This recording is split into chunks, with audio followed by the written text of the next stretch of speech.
or addiction. Naku, ano man daw ang tawag sa kanila, okay lang yan. Deadma ang mga big-time collectors na aming nakilala dahil ang pag-iipon at pangongolekta daw ng kanilang mga paboritong gamit. Sasakyan at mga laruan, kung ano man yan, ang tunay na nagpapasaya sa kanila. Stress reliever na daw nila kung ituring ang ganitong bisyo. Kasi genuine happiness ang bigay daw ng mga ito.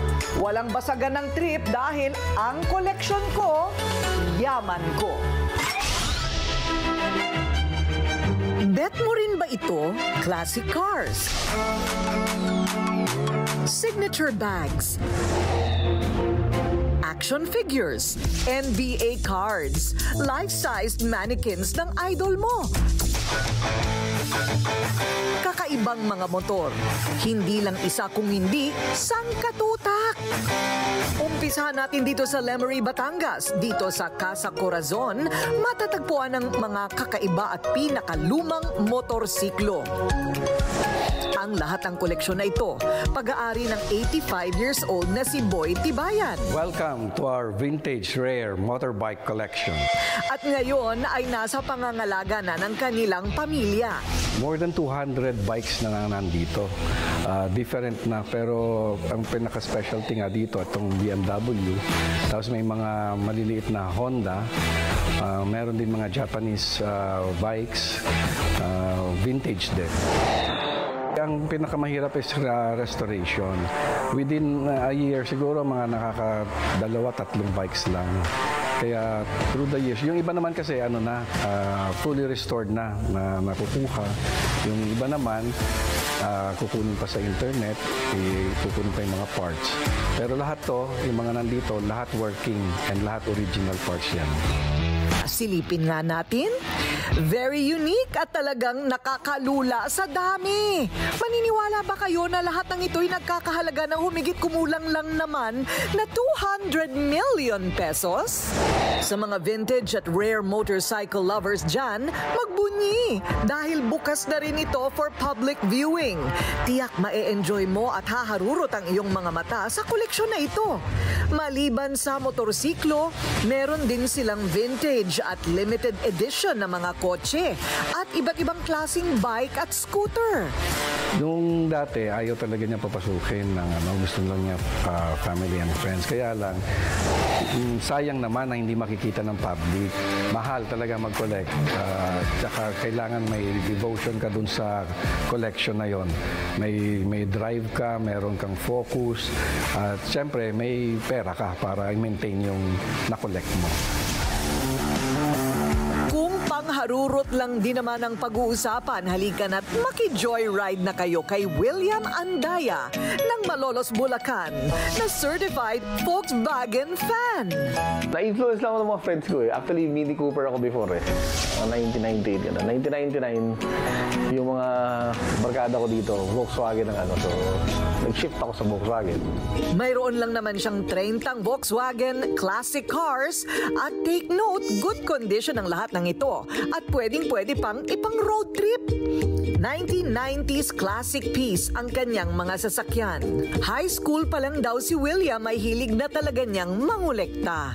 When I was in high school, nagko-collect ako ng old cameras. Kaya naman nadala niya ito magpahanggang ngayon. Bukod sa mga kotse, nahilig din siya sa mga laruan.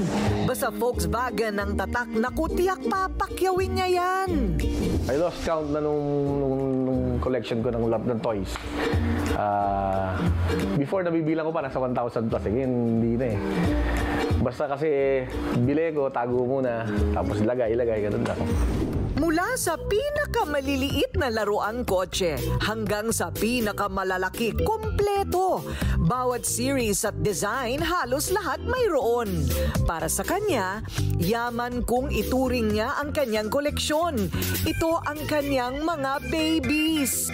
Actually, meron mga nabibili sa machine, di ba, sa mga mall. Volkswagen din yan nakalagay sa loob.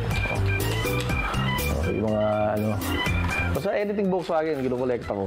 Stress reliever itong mga kinukolekt ko. So, pagka medyo ako sa trabaho, punta ako dito. So, nababawasan yung stress. Siguro, pag magkukolekta ka, stick ka muna sa isang Volkswagen. Concentrate ka muna sa Volkswagen. Huwag muna masyadong maraming para hindi magulo yung collection mo. At least meron kang sinusundan na collection. Ito naman ang K-Magic Skin Cream for Body. Hindi kasi pwedeng masyadong matapang ang exfoliation pagka sa ibang parts ng katawan, like kilikili, sensitive ang skin yan. K-Magic Skin Cream for Body. Siyempre, kung may koleksyon ng mga sasakyan, meron ding para sa mga sporty at kikay. At dito sa tahanan ng pamilya sa Bandal ng Caloocan, kani-kanya silang koleksyon. Koleksyon ng nanay, ng mga anak, ng tatay, iba-ibang floor ang kanilang koleksyon. Ano ang koleksyon ng nanay? Aalamin natin ngayon. Sa second floor ng kanilang tahanan, matatagpuan ang luxurious collection ng mommy nila na si Michelle. College pa lang ay mahilig na sa bag si Michelle. Nagsimula sa pagbili ng isang simpleng Lacoste bag. Ang hilig niya sa pangungulekta. Naku, pero ngayon... Hindi ko alam kung anong pipiliin ko. Lord, tulungan po ninyo akong mamili. Wala. Fantasya ko lang po yun. Hindi siya namimigay. Nangungolekta siya. Sa kanya lahat ito. Si Ma'am ay kolektor ng LV bags. Feeling ko ako ay nasa Japan.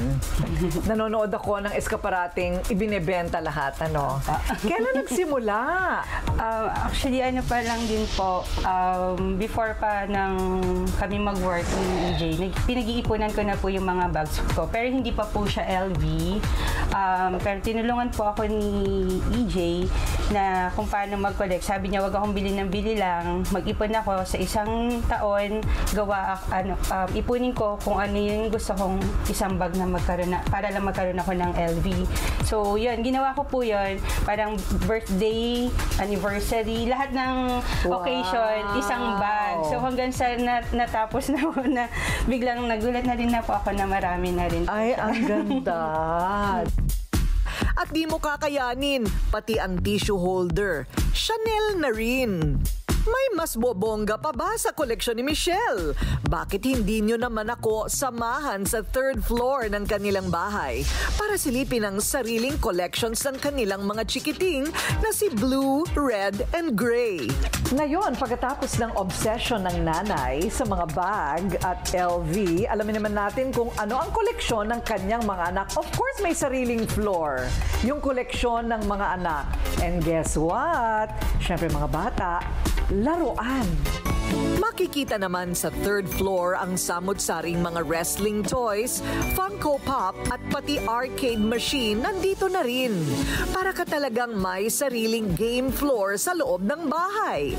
Sa dinami-dami ng kanilang laruan, syempre hindi mawawala ang favorite toys nila Blue, Red at Gray. Si Blue, ito ang paborito sa lahat ng napakaraming laruan. Tanungin natin kung bakit. Ayan. Ito yung favorite piece ng collection ko kasi pirma siya ni Millie Bobby Brown sa Stranger Things, sa show na Stranger Things. Yung show na Stranger Things sa Hollywood. Paliwanag mo kung bakit mas mahalaga yan na hindi tinatanggal sa kahon. Mas mahalaga siya dahil kapag hindi tinatanggal sa kahon kasi kapag sa collection, tinatanggal niyo po siya sa box is nawawala yung value. Nawawala ang value pag tinanggal sa kahon. So, huwag tatanggalin sa kahon. Yung laruan, hindi pwedeng laruin. Titignan nyo lang yung laruan. Tama ba? Siyempre, hindi magpapahuli ang tatay na si EJ sa pagpapaandar sa collections. Nandyan ang kanyang mga NBA cards at talagang mapapanganga ka sa life-sized mannequins ng kanyang mga idol na NBA player. So ano naman ang itsura ng koleksyon ng isang talagang nag-iidolo sa isang NBA player na ang pangalan ay LeBron James? Ngayon natin makikita ang paraiso ng lahat ng mga fans ni LeBron. Charan! Oh my gosh! gosh!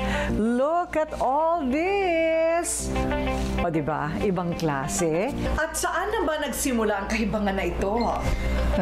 Kahibangan ba nga matatawag ang nangongolekta ng sangkatutak ng koleksyon ng isang basketball player? Yeah. Nag-start talaga sa hobby and hindi ko rin na-expect na hindi na siya maging hobby but pagiging parang investment. So nakakatulong din siya sa amin, especially nung nagkaroon ng pandemic.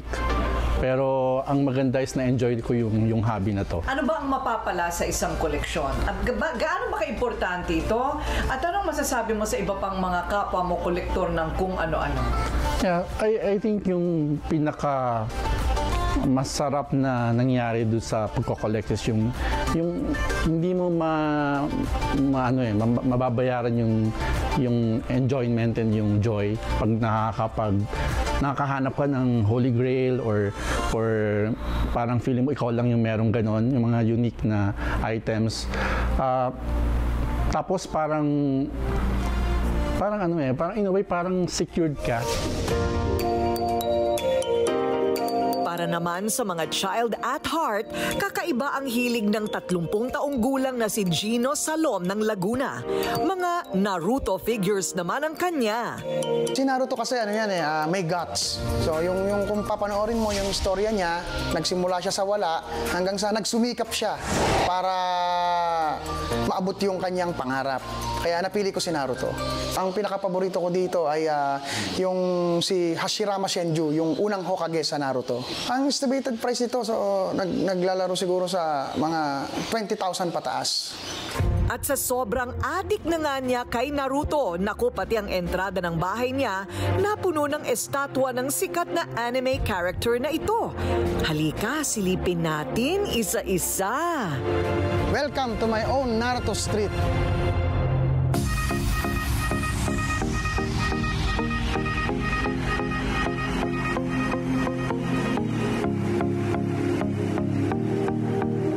Nag-start ako ngayong taon, 2022. Ang collection ko ay umabot na sa 32 toys.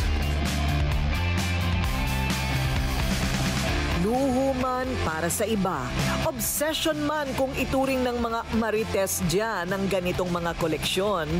Pero para sa mga kolektor, ito ang bunga ng kanilang paghihirap at pagsisikap sa buhay. Aminin naman natin, sulit ang bawat pagod kung ganito kaingrande ang iyong koleksyon.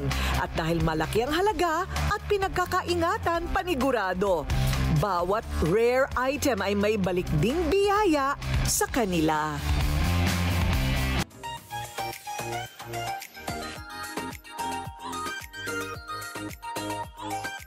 The Pampakit.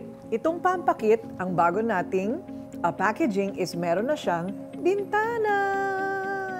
So hindi nyo na kailangan buksan. Naku, yung mga miron, bubuksan, tatanggalin para makita kung nandyan ba talaga sa loob lahat ng 3 products all in one. And you save 95 pesos pag bumili kayo ng kit na. Kasi nabibili naman ito ng tingi-tingi.